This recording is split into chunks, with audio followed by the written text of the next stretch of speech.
मैं हूं आबिद हुसैन शेख, आपका खैर मकदम है 4 टीवी न्यूज कर्नाटक एक्सप्रेस में।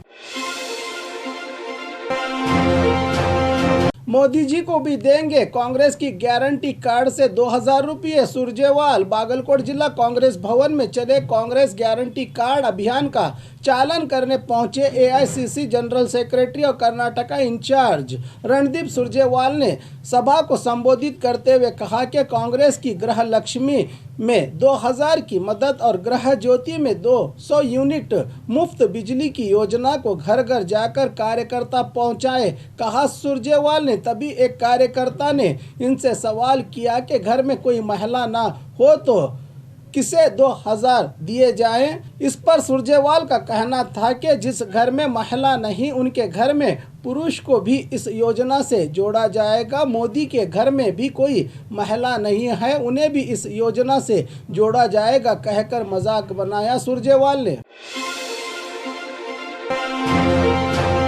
राउडी शीटर्स की परेड ली एसपी ने। आने वाले 2023 विधानसभा चुनाव के चलते राज्य की पुलिस विभाग चौकन्नी हो गई है। आज हावेरी जिला शिग्गांवी सर्कल में एसपी शिव कुमार गुनारे ने जिले में आपराधिक कामों में भाग लेने वाले राउडी शीटर्स को बुलवाकर उन्हें सख्त चेतावनी दी है कि दोबारा इस काम में पाए गए तो अंजाम बुरा होगा।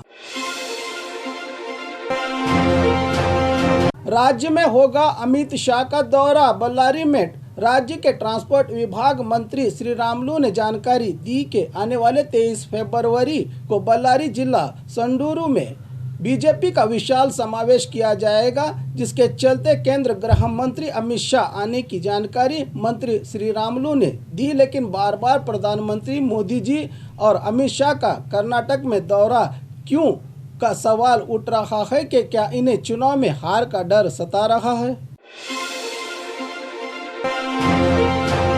सीएम बसवराज बोम्माई की सरकार बिजनेस वालों के समर्थन में काम करती है। सचिन पायलट का आरोप। बेंगलुरु में कांग्रेस की ज्वाइंट प्रेस कॉन्फ्रेंस में राजस्थान के मंत्री और कांग्रेसी लीडर सचिन पायलट ने कहा कि राज्यसभा और लोकसभा में मोदी और अडानी की दोस्ती का मुद्दा और उद्योगपतियों के हित में फैसले पर कांग्रेस के अध्यक्ष मल्लिकार्जुन खड़गे ने कई बार आवाज उठाई है, लेकिन बीजेपी वाले अपने अधिकार का गलत इस्तेमाल करके हमारे सवालों को ही सदन से बाहर निकाल देते हैं। ये तानाशाही हुकूमत बहुत दिन नहीं चलेगी। उसी तरह कर्नाटका की बीजेपी सरकार भी मोदी की तरह बर्ताव कर रही है, जो बड़ी आसानी के साथ विधानसभा चुनाव के बाद अपना अधिकार खोने वाली है की भविष्यवाणी की है सचिन पायलट ने।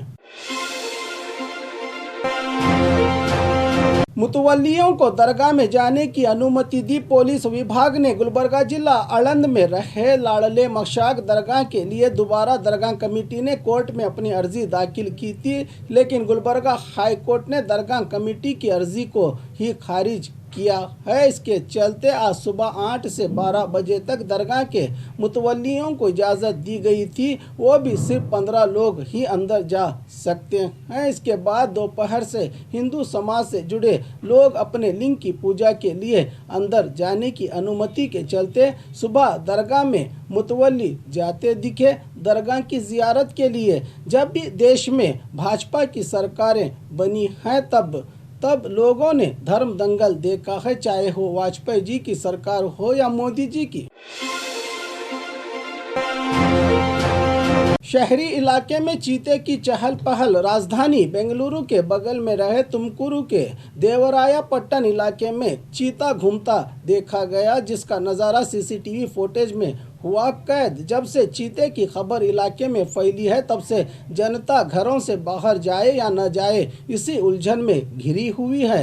कब फॉरेस्ट वाले इस चीते को जाल में फंसाएंगे और कब जनता को राहत देंगे ये देखना बाकी है, जबकि ये इलाका फॉरेस्ट इलाका भी नहीं है।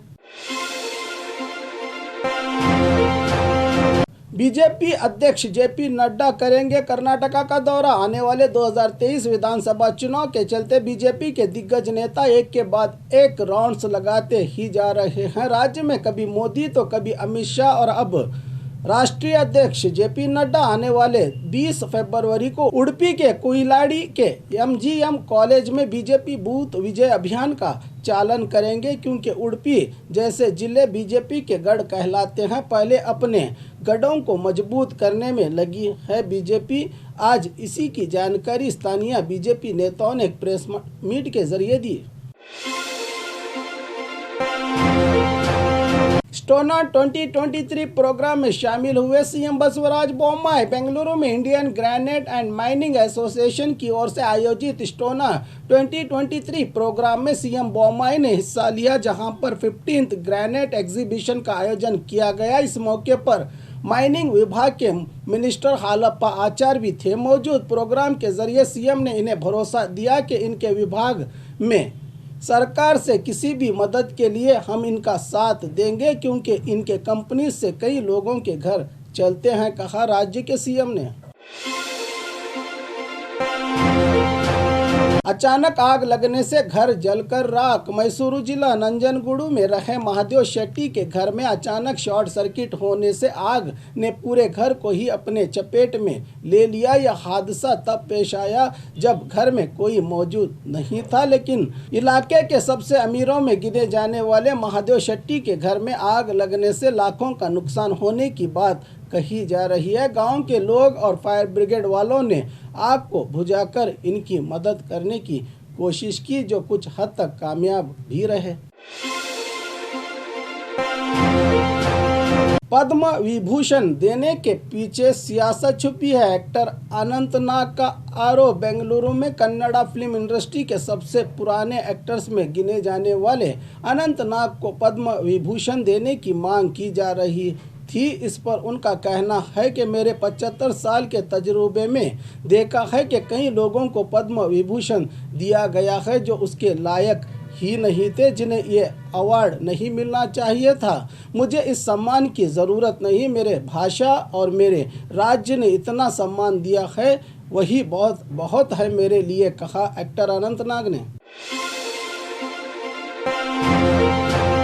टैक्स न चुकाने के चलते मॉल पर लगा ताला। बेंगलुरु में रहे मंत्री मॉल की ओर से कुल 5 साल से 43 करोड़ का प्रॉपर्टी टैक्स न चुकाने से आज बीबीएमपी की ओर से इनके यहां रहे कीमती सामानों को जब्त करके उनकी नीलामी करते हुए अपने जुर्माने को वसूल करके मॉल को ताला लगाया है। पालिका अधिकारियों ने इतने बड़े बिजनेसमैन होकर अपनी प्रॉपर्टी टैक्स चुकाने में इनका क्या जाता है। खैर जो भी हो, टैक्स तो वसूल हो गया, वरना ये भी देश छोड़कर भाग जाते तो क्या होता।